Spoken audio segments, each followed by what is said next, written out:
Salut les aventureux et aventureuses! Dans la vidéo d'aujourd'hui, je vous parle de qu'est-ce que le SIA. Le SIA, c'est le Sentier international des Appalaches, aussi appelé GRA1, pour grande randonnée en Amérique, la première. Ce sentier-là de longue randonnée est de 650 km et traverse des forêts, des montagnes, réserves fauniques, parc national et plein de sections aussi différentes les unes que les autres. Ça prend en moyenne de 30 à 40 jours à faire. Certains l'ont fait en beaucoup moins que ça et il y a des gens qui le font en beaucoup plus que ça. On peut même le faire en sections comme ça se voit quand même assez régulièrement. Le départ se fait à Matapédia qui est à la limite du Nouveau-Brunswick et on marche ainsi jusqu'à Cap-Gaspé dans le parc national de Forillon qu'on appelle aussi le bout du monde. C'est un sentier qui est totalement balisé et qui est géré par un organisme ici au Québec, le Sentier international des Appalaches. Les balises qu'on peut y croiser sont souvent blanches et bleues, mais il y a toujours un peu de rouge dans le décor. En fait, pour l'avoir déjà marché presque en totalité, on peut retrouver des balises kilométriques rouges et blanches qui nous permettent de savoir on est rendu environ où sur le sentier.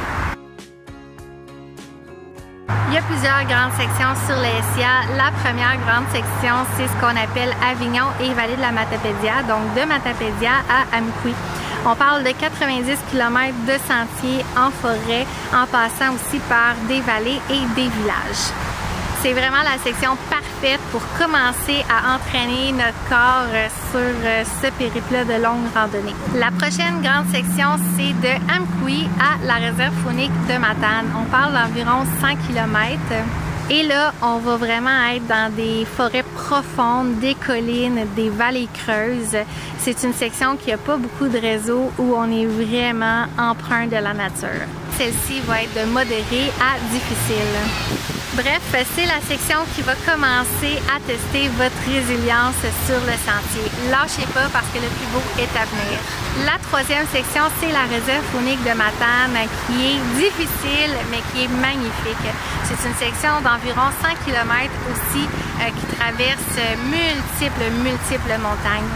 C'est personnellement la section que je trouve la plus difficile due aux sentiers qui ont beaucoup de dénivelé. Une fois que vous allez avoir passé au travers ces trois premières sections, vous allez entrer dans les Chic-Chocs et le parc national de la Gaspésie, qui est une section à couper le souffle. On parle d'environ 120 km de montée et de pur délice en termes de paysage.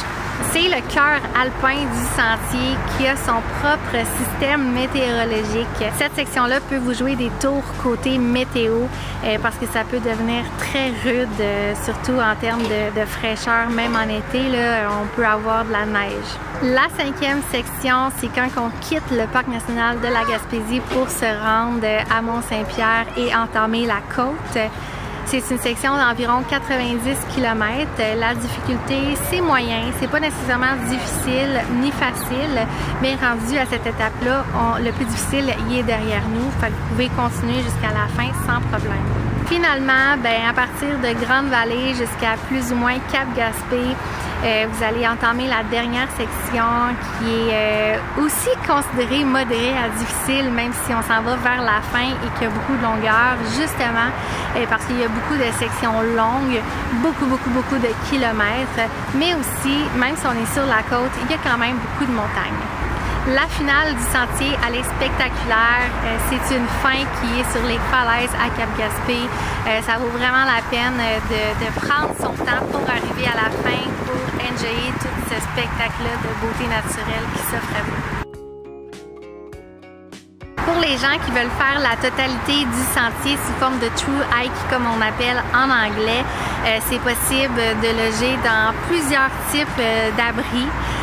Il y a des plateformes de camping, il y a des lean-to, donc des abris 3 murs, mais la particularité sur les SIA qui rend le tout très confortable, c'est que le quatrième mur, qui normalement est ouvert sur un lean-to, est recouvert d'une toile style prospecteur, ce qui fait en sorte qu'on a un peu l'impression d'être dans une cabane fermée quand on loge dans ces abris-là sur le SIA. Il y a aussi une panoplie de refuges qui est disponible et à quelques occasions, vous pouvez choisir de loger dans un motel ou dans un camping public avec divers types d'hébergement. Donc, quelqu'un qui voudrait faire le sentier en camping du début à la fin, c'est possible. Quelqu'un qui voudrait le faire complètement en logeant dans un abri fermé, c'est possible avec quelques limitations. Il y a certains endroits que faut vraiment être rapide dans les réservations pour avoir des places dans les refuges ou dans les abris, comme par exemple dans le Parc national de la Gaspésie qui ouvre sa période de réservation très tôt dans l'année. Puis sinon, il y a quelques endroits sur la côte où on doit réserver avec des campings privés. Fait que eux, ça serait de voir qu'est-ce qui est disponible, qu'est-ce qui est offert pour les membres qui font la traversée complète. Donc, c'est possible de le faire entièrement en camping, mais si votre objectif, c'est de le faire en abri le plus possible, alors à réserver tôt pour être sûr d'avoir des places dans ces logis. Donc, je vous ai un peu mentionné qu'on traversait divers parcs, divers lieux qui sont gérés par divers organismes. Quand on réserve pour les SIA, on doit réserver une partie avec eux-mêmes, avec cet organisme-là qui gère la plupart des abris, la plupart des campements. Mais il y a certaines sections qu'on doit réserver avec d'autres organismes, comme le Parc national de la Gaspésie. On peut réserver avec les SIA, mais eux, ils se limitent à une seule plateforme par date, ce qui fait en sorte qu'on peut avoir peu de chance en réservant avec eux. Et on doit se retourner avec une réservation directement avec la CEPAC. À ce moment-là, on va prendre nos dates en note et les campements auxquels on veut arrêter. On va appeler la CEPAC et on va faire notre réservation avec eux. Ils connaissent bien le sentier, fait que si vous ne savez pas trop où arrêter, vous pouvez simplement mentionner que vous faites le Sentier international des Appalaches et que vous allez traverser la Gaspésie dans sa totalité. Donc à ce moment-là, ils vont vous conseiller quel endroit arrêter pour effectuer vos réservations. Sinon, une fois qu'on marche sur la côte de la Gaspésie, il y a certains endroits qu'il n'y a simplement pas de campement du SIA, donc on doit réserver dans des campings ou des motels privés. Dépendamment de votre itinéraire, vous aurez besoin de loger de 2 à 5 nuits, je vous dirais, dans des endroits privés comme ça. Et vers la fin, on traverse le Parc national de Forillon, ce qui fait en sorte qu'on doit réserver de 1 à 3 abris ou plateformes de camping avec eux pour être sûr de pouvoir faire la totalité du sentier. Donc, c'est beaucoup d'organisation. Il faut savoir ces détails-là. On ne peut pas simplement cliquer sur un bouton et faire la totalité du sentier. Dans les années précédentes, c'était possible d'acheter le passeport grande randonnée avec le SIA qui permettait aux gens de faire la totalité du sentier sans avoir de réservation. Donc, le passeport vous donnait le droit de loger dans n'importe quel emplacement du SIA qui était disponible. Si, mettons, vous préférez loger dans un refuge puis qu'il y a de la place dans le refuge, le passeport vous donne droit d'accès à ce refuge-là. Même chose pour les abris, même chose pour les plateformes de camping. Et si jamais aucun de ces choses-là n'était disponible, là, à ce moment-là, le passeport vous donne droit de planter votre tente tout près du campement pour vous assurer de continuer sur le chemin de cette grande traversée. Par contre, ce principe-là de passeport n'existe plus pour l'année 2025. Est-ce qu'il va revenir en 2026-2027? On ne sait pas. Ça change d'année en année, dépendamment de qui gère cet organisme-là. Donc, pour l'année 2025, on a dû réserver à la carte chacun de nos emplacements. Fait qu'inquiétez-vous pas si jamais vous trouvez que vous manquez de souplesse en réservant comme ça à la carte. Il y a toujours des solutions. Même dans le parc de la Gaspésie, qui est la section probablement la plus qui demande le plus d'organisation, puisqu'on doit réserver très longtemps à l'avance et c'est très difficile de faire changer nos réservations à la dernière minute en cas de pépin. Là, je vais vous parler un peu plus de l'organisation. Donc, une fois qu'on a effectué nos réservations, qu'on a notre plan de match, qu'on sait comment que la randonnée va se dérouler, qu'on sait en combien de jours on veut la faire, il faut préparer notre équipement. Il faut être 100% autonome, il faut avoir tout le matériel qu'on a besoin pour survivre durant toutes ces journées-là, dans notre sac, sur notre dos qu'on va traîner avec nous. Et ça passe par l'alimentation, donc avoir un système de brûleur pour se faire de la nourriture. Vous allez traîner de la nourriture déshydratée, fort probablement, beaucoup de noix, beaucoup de beurre, beaucoup de trucs protéinés. mais aussi vous allez devoir faire votre eau. Donc ça vous prend un système de purification et de filtration d'eau. Bien qu'au Québec, on est chanceux, on a des très belles eaux. L'eau n'est pas souvent potable en nature pour diverses raisons. Fait que ça vous prend un système de purification. Ça peut être un filtre qui va venir purifier, des pastilles, il y a même des gouttes de liquide qu'on peut mettre dans l'eau pour la rendre potable. Bref, il y a vraiment beaucoup de systèmes sur le marché qui vont vous permettre d'avoir de l'eau potable durant votre randonnée. Parce que non, il n'y a pas de robinet dans la forêt qui vous permet d'avoir de l'eau potable à tous les jours. Fait qu'il faut être prévoyant, il faut faire notre eau le soir au campement, non seulement pour boire, pour bien s'hydrater, mais aussi pour avoir de l'eau dans notre nourriture quand on veut réhydrater nos repas. Si vous mangez des repas, que ce soit lyophilisé, déshydraté ou des affaires simples comme des pâtes, des ramen qui demandent un peu de cuisson dans du liquide. Et parlant de nourriture, alimentation, ben vous allez devoir prévoir des ravitaillements parce que non, c'est pas vraiment possible de traîner une trentaine de jours de nourriture sur son dos. Premièrement, ça serait très lourd et deuxièmement, ça prendrait vraiment beaucoup de place. Fait que vous allez devoir prévoir des boîtes de ravitaillement qui vont vous attendre à plusieurs endroits sur le sentier. Pour vous donner une idée, une randonnée de 30 jours, on va faire environ 6 boîtes de ravitaillement. C'est quoi ça, des boîtes de ravitaillement? Ben, c'est des boîtes que vous allez avoir préparées avec de la nourriture à l'intérieur.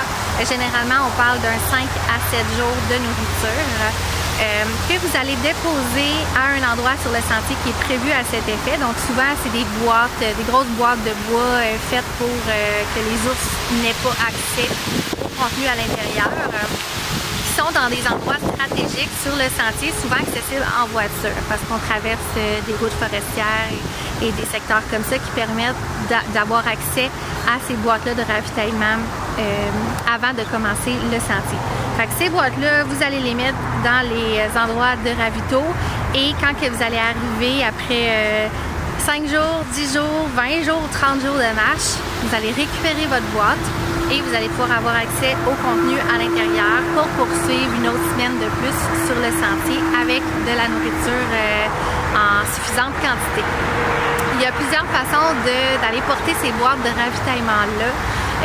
Généralement, ce que les gens ils font, c'est que les secteurs au début du sentier, ils vont aller les porter eux-mêmes en voiture. Donc, avant de commencer le sentier, on fait une petite tournée pour aller porter des boîtes de ravitaillement, une ou deux, dans des endroits stratégiques qui sont facilement accessibles en voiture. Pour ce qui est de la section plus centrale, l'organisme du SIA, moyennant quelques coûts, peut vous apporter vos boîtes de ravitaillement. Comme ça, quand vous partez sur le sentier, bien, vous savez qu'à cet endroit-là, vous allez avoir vos ravitaillements qui auront été transportés par le SIA. Sinon, dans le parc national de la Gaspésie, au centre de découverte du Mont-Albert et à quelques autres endroits autour sur le sentier dans le parc, vous pouvez communiquer directement avec la CEPAC. Donc, eux vont vous demander d'envoyer vos boîtes au centre de découverte du Mont-Jacques-Cartier ou du Mont-Albert. Et ensuite, ils vont transporter votre boîte à l'endroit où vous aurez choisi sur le sentier, aussi moyennant quelques frais. Pour ce qui est de la section sur la côte de la Gaspésie, où on a beaucoup de motels et de campements, de campings privés, vous pouvez les contacter eux directement et envoyer votre boîte par la poste avec Poste Canada à ce camping-là ou ce motel-là pour qu'ils vous attendent bien au chaud à l'intérieur, bien au sec, devrais-je dire, pour votre arrivée après plusieurs jours sur le sentier. Donc moi, c'est à peu près ça que je fais, là, tout un mélange de ce que je viens de vous énumérer. Fait que tu sais, il n'y a pas de bonne façon de procéder, il n'y a pas juste une façon de faire surtout, c'est vraiment en fonction de votre organisation, en fonction de combien de jours que vous passez sur le sentier et de où vous voulez avoir des ravitaillements, combien de jours vous êtes prêt à transporter sur votre dos. Parce qu'il y en a qui vont dire, moi je veux juste faire des 3-4 jours de nourriture, fait que vous allez peut-être avoir une dizaine de boîtes de ravitaillement. Mais il y en a d'autres qui vont être à l'aise de transporter une semaine et demie jusqu'à 2 semaines de nourriture. Donc ces gens-là vont peut-être avoir seulement 3-4 boîtes de ravitaillement au total pour tout leur sentier de randonnée.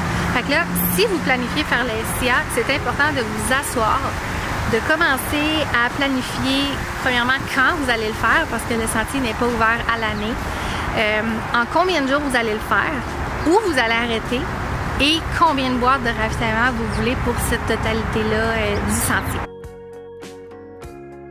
Le matériel, comment ça fonctionne? Eh bien là, je vais vous faire un survol très abrégé parce qu'on pourrait en parler pendant très longtemps. En fait, ça serait une vidéo en soi. Mais comme j'ai dit plus tôt dans la vidéo, c'est important d'être 100% autonome et d'avoir tout le matériel qu'on a besoin pour survivre durant toutes ces journées-là sur notre dos. Donc, on parle d'un kit de vêtements qu'on va porter le jour en randonnée, un kit de vêtements qu'on va essayer de garder le plus au sec possible, qu'on va porter uniquement le soir au campement, sac de couchage, matelas et oreiller au besoin si vous voulez un peu de confort. Moi, je pense que c'est important de bien dormir en longue randonnée, fait que je vous le conseille fortement. Ensuite, un système pour purifier votre eau, un système de cuisson, donc un brûleur avec un chaudron et une cuillère ou une fourchette évidemment pour être en mesure de manger. Vous allez avoir votre backpack, vous allez avoir potentiellement des bâtons de marche, je vous le conseille, c'est vraiment meilleur pour vos articulations, vos genoux et l'équilibre en sentier. Aussi, ça permet de savoir si les trous d'eau ou les trous de boîte sur lesquels vous allez probablement passer, s'ils sont profonds ou pas. Évidemment, tous les autres petits accessoires de longue randonnée là, que vous allez avoir de besoin. La faune maintenant, la faune, oui, parce qu'on est au Québec et on a des animaux dans nos forêts. Une chance, parce que ça rend l'expérience encore plus magique. Donc, vous allez fort probablement croiser des chevreuils, des orignaux, des porcs-épics, des ratons laveurs, des moufettes, énormément d'écureuils, on va se dire, des grenouilles, des oiseaux, name it. Mais vous allez aussi rencontrer des ours. Quand j'ai fait le SIA pour la première fois, j'en ai pas vu, mais la deuxième fois que je l'ai fait tout seul, j'ai rencontré 3 ours au total sur à peu près 28 jours de randonnée. 3 ours en 28 jours, c'est quand même un gros ratio, je trouve, pour faire de la randonnée au Québec. Si je compare à mes autres expériences de longue randonnée un peu partout sur le territoire québécois. Qu'est-ce qu'on fait avec les ours sur le sentier international des Appalaches? Ça dépend vraiment de votre façon de voir les choses et à quel point vous vous sentez en sécurité ou pas sur le sentier. Est-ce qu'on doit transporter du bear spray?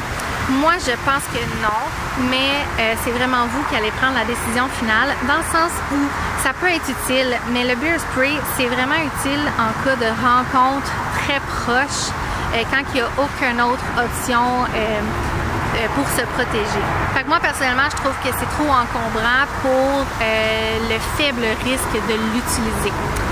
Vous pouvez traîner une cloche à ours pour faire du bruit, mais il n'y a rien de mieux que de parler, chanter des chansons ou avoir une conversation avec son comparse pour montrer sa présence dans les sentiers.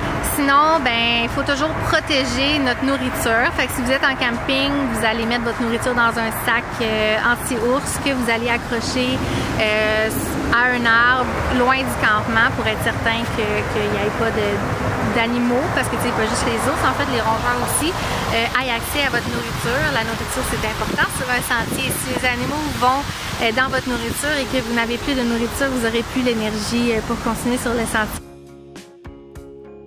Si vous désirez faire la totalité du Sentier international des Appalaches, il faut vous attendre à faire en moyenne de 20 à 25 km par jour avec des journées qui pourraient atteindre le 32 km.